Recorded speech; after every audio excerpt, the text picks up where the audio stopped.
ഒരു 43-കാരന് എഡിൻ അക്കാദമിയിൽ പഠിക്കാൻ പറ്റുമെന്നും ഇതുപോലൊരു സർട്ടിഫൈ ആയിട്ട് പുറത്തിറങ്ങാൻ പറ്റുമെന്നുള്ളതിൻ്റെ ഏറ്റവും വലിയ തെളിവാണ് ഞാൻ. എൻ്റെ ഒരു അബ്ദുൽ ഹക്കീം എന്നാണ്. പയ്യന്നൂർ ആണ് എൻ്റെ സ്വദേശം വരുന്നത്.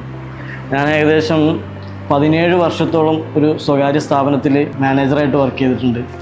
43-ാമത്തെ വയസ്സിലാണ് ഞാൻ ശരിക്കും പറഞ്ഞു കഴിഞ്ഞാൽ എഡിൻ അക്കാദമിയിലേക്ക് എത്തുന്നത്. എഡിൻ അക്കാദമിയിലേക്ക് കാലെടുത്ത് വെക്കുമ്പോൾ എല്ലാവരും വളരെ പ്രായം കുറഞ്ഞ ആളുകളാണ്. കൂട്ടത്തിൽ ഏറ്റവും പ്രായം കൂടിയ ഒരു വ്യക്തി ഞാനാണ്.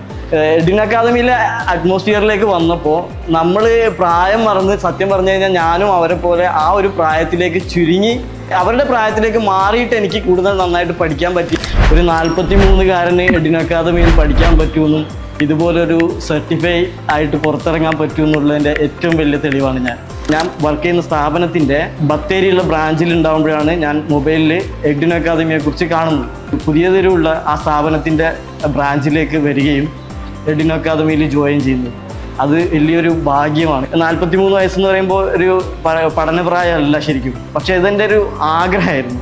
എൻ്റെ എത്തിച്ചേരണം എന്നുള്ള എൻ്റെ തീവ്രമായ ആംബിഷനായിരുന്നു. അതിൻ്റെ പുറത്താണ് ഞാൻ പുറകെ ഓടിയത്. അതുപോലെ തന്നെ ഒരു ക്യാമ്പസ് അന്തരീക്ഷം എന്നെ സംബന്ധിച്ചിടത്തോളം ഡിഗ്രി പോലും ഇല്ലാതെയാണ് ഞാൻ എഡിൻ അക്കാദമിയിൽ നിന്ന് ഈ കോഴ്സ് കംപ്ലീറ്റ് ചെയ്യുന്നത്. എന്നെ സംബന്ധിച്ചിടത്തോളം സ്കൂൾ ലൈഫാണ് എൻ്റെ മെമ്മറബിളായ ഓർമ്മകളുള്ളത്.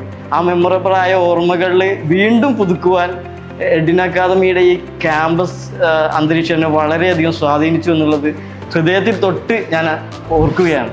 പഠിക്കാനുള്ള സാഹചര്യം ആയിരുന്നില്ല എൻ്റെത്. ശരിക്കും പറഞ്ഞാൽ ജോബാണ്. ഇവിടുന്ന് കഴിഞ്ഞ് നേരെ ജോബിലേക്ക് പോകും.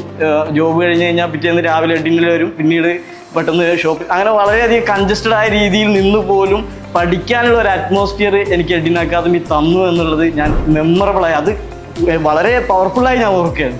17 വർഷത്തോളം ജോലി ചെയ്ത ആ സ്ഥാപനത്തിൽ നിന്ന് മാറാനുള്ള കോൺഫിഡൻറ്റ് തന്നതും എഡിൻ അക്കാദമിയാണ്. വളരെയധികം എന്താ പറയുക, അത്രയും നമ്മളോട് ഫ്രണ്ട്ലി ആയിട്ട് നമുക്ക് കാര്യങ്ങൾ പറഞ്ഞു തരികയും നമ്മളെ ഉയർത്തിക്കൊണ്ടുവരണമെന്ന ആഗ്രഹത്തോടു കൂടി ഇടപെടുകയും ചെയ്യുന്ന ഫാക്കൽറ്റീസാണ് എല്ലാവരും ഉണ്ടായത്.